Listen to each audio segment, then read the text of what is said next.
Vamos imaginar a seguinte cena.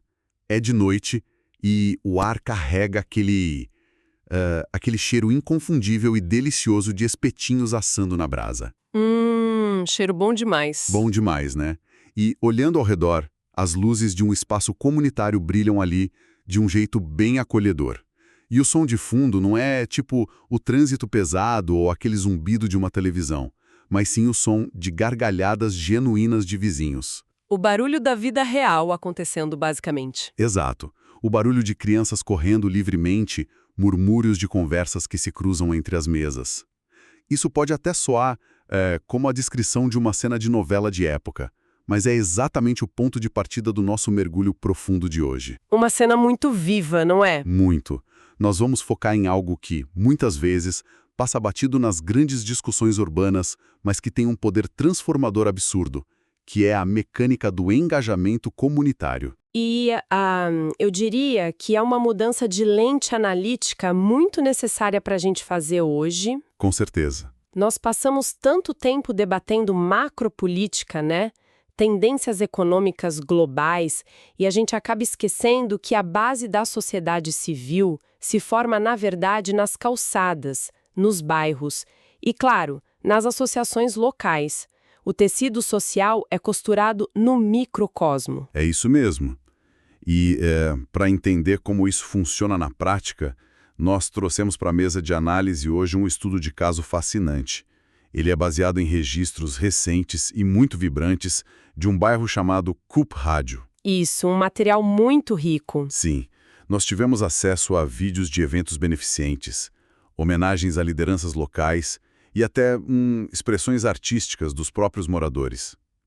Então a nossa missão hoje com essas fontes é dissecar esse dinamismo cultural e social desse bairro. E entender a engenharia por trás disso tudo, né? Exato, queremos entender esse esforço coletivo que está transformando um simples centro comunitário, feito ali de tijolo e cimento, naquilo que os próprios registros chamam de um verdadeiro templo de união. O que é fascinante aqui é que esses materiais oferecem uma refutação muito, muito prática de certas teses da sociologia urbana que focam apenas naquela alienação típica das cidades modernas. Aquela ideia de que todo mundo vive isolado no seu quadrado. Isso, exatamente. O bem-estar, a segurança emocional e aquele orgulho de pertencer a uma vizinhança não são fenômenos espontâneos ou acidentes geográficos. Eles são infraestruturas sociais que são construídas deliberadamente, tijolo por tijolo. Construídas com intenção, né? Muita intenção.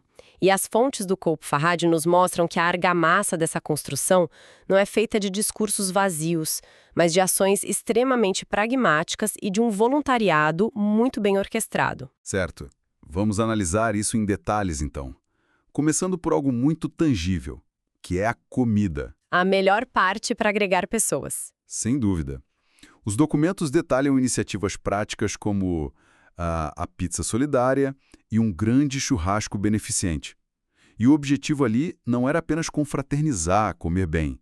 Havia uma meta financeira bem clara, sabe? Eles precisavam arrecadar fundos. Isso.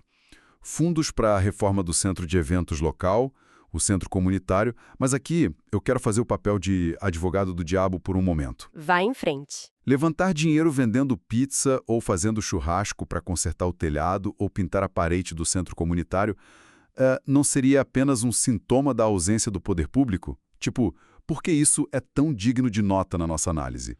Essa é uma crítica comum e perfeitamente válida. Se a gente olhar apenas pela lente da gestão pública tradicional, sim, a infraestrutura deveria ser garantida pelo Estado. Mas o efeito sociológico de suprir essa lacuna de forma coletiva é o que realmente muda o jogo. Muda a relação das pessoas com o espaço, né? Totalmente. Quando os moradores se organizam para fazer um churrasco e arrecadar esses fundos, eles estão exercendo o que a gente chama de microinvestimentos compartilhados. Microinvestimentos. Interessante. Sim, porque quem passa o sábado inteiro assando carne ou dobrando e montando caixas de pizza cria uma conexão psicológica muito forte com aquele espaço. É o princípio prático de ter a pele em jogo. Ah, o famoso skin in the game. Exato. O espaço deixa de ser da prefeitura ou simplesmente da associação de forma abstrata e passa a ser nosso. O sentimento de posse coletiva muda tudo. Nossa, isso faz muito sentido. É quase o contraste perfeito com aquelas reuniões de condomínio tradicionais, né? Nossa, as reuniões de condomínio. Que costumam ser experiências terríveis, onde as pessoas só aparecem tipo para reclamar de um vazamento na garagem, brigar por causa de barulho e querem ir embora o mais rápido possível. Exatamente. A dinâmica é totalmente baseada em atrito e resolução de conflitos burocráticos. Mas no Culpa Rádio, o que as fontes mostram é que o processo de resolução do problema vira, na verdade, um grande evento de agregação. Os textos chegam a descrever o churrasco como um banquete de afeto. Uma metáfora belíssima, aliás. Pois é, inicialmente eu até achei a expressão um pouco poética demais, para um simples evento de arrecadação. Mas entendendo agora essa lógica do microinvestimento que você explicou, faz todo sentido. Faz sim. O ato de compartilhar uma mesa ali estava estabelecendo a confiança necessária para que o projeto de reforma fosse adiante, né? Com certeza. Esse banquete de afeto atua como uma ferramenta altamente funcional de coesão. Porque se a gente pensar, ao longo da evolução humana, compartilhar refeições sempre foi o principal ritual para desarmar hostilidades e estabelecer confiança mútua dentro de um grupo. É um instinto básico da nossa espécie. Isso. O dinheiro arrecadado ali para o cimento e a tinta é quase um subproduto do evento. O produto principal gerado nesse churrasco é o capital social. Não é à toa que o lema da comunidade que perpassa esses eventos, que está bem destacado nos registros, é o famoso "somos mais fortes quando estamos juntos". Um lema clássico, mas que ali tem peso real. Exato. Esse lema só ganha credibilidade porque as pessoas estão, de fato, vendo o vizinho suando na churrasqueira pelo bem comum. O discurso vira prática. Cada assado trazia esse tempero de esperança. E essa construção de capital social fica ainda mais evidente, e eu diria até um pouco intrigante, quando a gente analisa outro evento recorrente no bairro, que é o bingo da associação. Ah, o bingo! Um clássico de bairro. Um clássico. E a cena que os registros descrevem é muito imersiva. Aquelas cartelas se espalhando por mãos ansiosas, a expectativa a cada número sorteado sendo cantado, um coro de palmas e aquela vibração tomando conta do ambiente. Dá quase para escutar o som das pedrinhas girando, né? Demais. Mas há um detalhe no comportamento das pessoas nesse relato que me deixou muito surpreso. Aqui é que a coisa fica realmente interessante. O que te chamou a atenção? Bom, em um jogo de bingo normal, a dinâmica é de soma zero. Tipo, se você ganha, eu perco. É natural que cada um foque apenas na sua própria cartela e torça contra os outros. Claro, a lógica competitiva clássica. Você quer a televisão ou a cesta básica só para você. Exatamente. Mas no Culpa Rádio, os relatos mostram as pessoas vibrando ativamente pela sorte dos outros.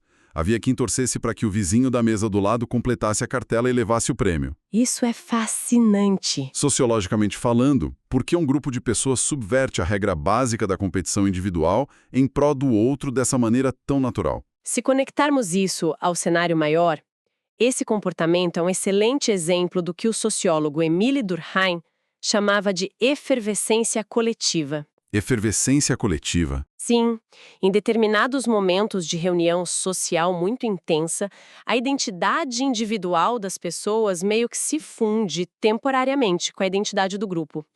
Então, no caso desse bingo, a competição pelo prêmio físico torna-se secundária. Ela perde a importância principal. Exato, fica secundária em relação ao propósito maior do evento, que é a sobrevivência e a melhoria do próprio centro comunitário.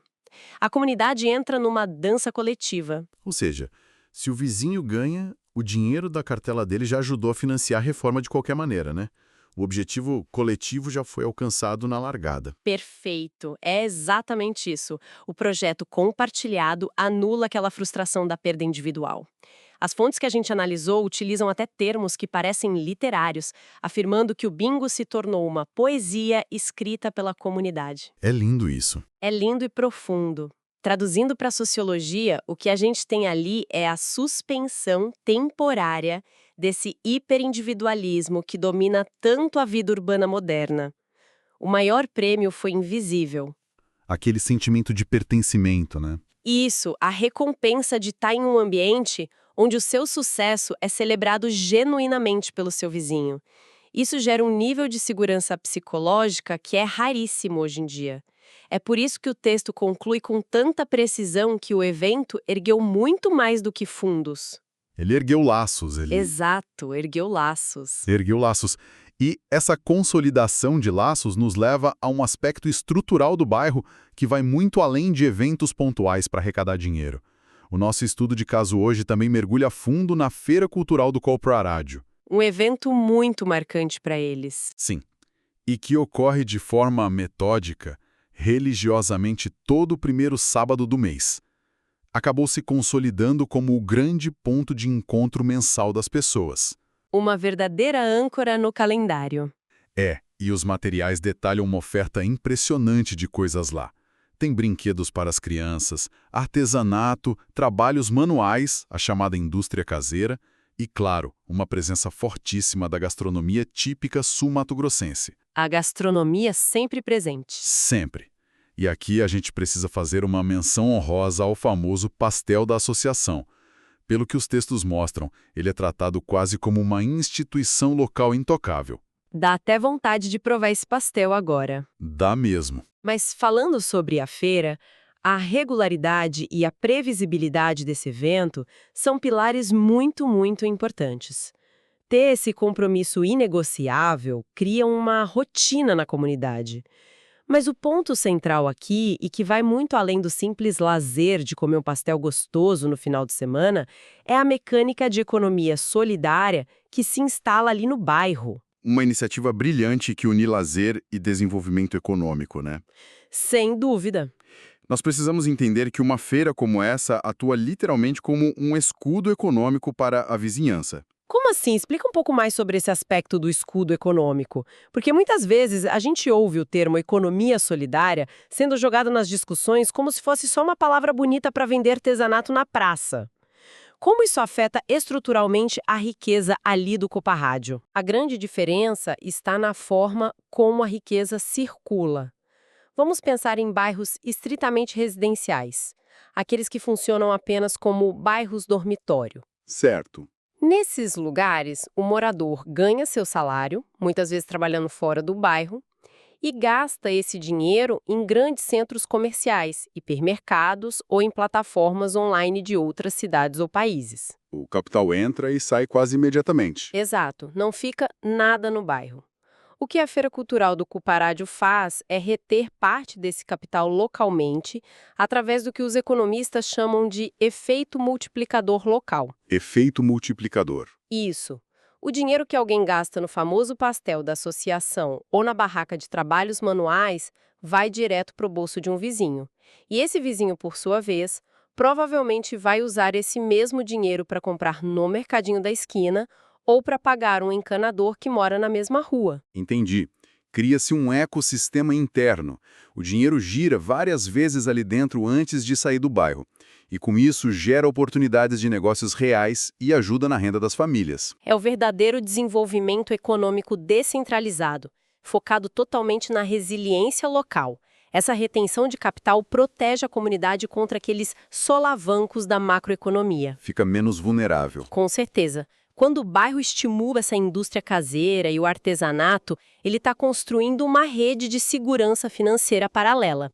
É um ambiente onde a interdependência econômica reforça diretamente a interdependência social. E é fascinante notar que, no meio dessa engrenagem econômica girando forte todo o primeiro sábado do mês, as fontes também registraram uma inserção de pura expressão artística. Assim, uma quebra deliciosa no registro. Muito. Em meio a balanços financeiros de eventos e vendas de pastéis, a gente encontra um poema documentado com uma pegada lúdica lindíssima. Ele diz assim: pintei o céu de azul clarinho, desenhei nuvem com carinho, o sol fiz amarelinho e a grama verde bem verdinha. É de uma leveza incrível. Confesso que, ao ler os materiais pela primeira vez, essa transição brusca, sabe, da economia solidária e infraestrutura para uma poesia infantil me pareceu quase fora de lugar no início. É compreensível ter essa reação inicial. Mas a presença dessa expressão artística, assim, bem no meio de um registro pragmático, é um indicativo fortíssimo de maturidade daquela comunidade. Maturidade no sentido de que eles não estão só focados no básico? Exatamente. Pense em espaços que são estritamente utilitários, onde as pessoas só vão para comprar algo rápido ou resolver um problema burocrático. Eles tendem a ser áridos, impessoais. Quando a comunidade abre espaço para a arte, para o lúdico e celebra essa criatividade com tanta leveza, ela sinaliza algo crucial, Que é o quê? que aquele ambiente é seguro. A poesia ali funciona como um termômetro de saúde social. Significa que o bairro não está mais lutando apenas pela sobrevivência pura e simples, mas tem fôlego para contemplação. Tem fôlego para afirmar uma identidade cultural vibrante própria. É a celebração da vida simples. Ou seja, o fato de haver espaço mental e físico para se preocupar em pintar o céu de azul clarinho prova que o básico estrutural e emocional daquele grupo está sendo muito bem cuidado. Perfeito. É exatamente isso. Mas é claro, a gente sabe que nada disso acontece por passe de mágica, né? De jeito nenhum. Para que o pastel frite no sábado, para que o bingo tenha toda aquela efervescência coletiva que a gente comentou, e para que as reformas do centro de eventos realmente avancem, existe uma máquina que precisa ser operada lá nos bastidores. E dá trabalho. Muito trabalho. Dá. E é aqui que a nossa análise se volta para a estrutura de liderança, o coração de tudo isso. Os documentos dedicam uma atenção considerável ao trabalho voluntário incansável da diretoria da Associação do Bairro. E tem um foco muito específico e elogioso à presidente da associação, a dona Ana Cláudia. É vital reconhecer esse papel. A figura da liderança local é muitas vezes o calcanhar de Aquiles de vários projetos comunitários que tentam começar e não vão para frente. Por que é tão difícil manter? Porque a literatura sobre governança de bens comuns sempre esbarra naquele famoso desafio do carona. Do carona. Isso. É a tendência humana natural de deixar que os outros façam o trabalho pesado enquanto todo mundo colhe os benefícios, sabe? Ah, o vizinho resolve. Ah, entendi. Aquela coisa de cruzar os braços e esperar que a associação resolva o buraco na rua. Isso mesmo. E para superar essa inércia e manter um projeto de longo prazo de pé, não basta apenas ter capacidade de gestão. É necessário ter legitimidade perante o grupo. E os títulos que são atribuídos à dona Ana Cláudia pela comunidade mostram exatamente essa legitimidade. As fontes chegam a chamá-la de guardiã da esperança e de coração pulsante do bairro. São termos de um peso enorme, né? Muito peso. Há relatos de que ela ouve os moradores e soluciona problemas inesperados, literalmente dia e noite. O empenho dela vai muito além de só organizar reuniões de diretoria. O que ela faz transforma o centro comunitário em um exemplo vivo de cidadania. E este é um ponto de extrema importância que a gente não pode ignorar na nossa análise dos materiais. Os registros fazem questão de mencionar que essa trajetória não foi um mar de rosas.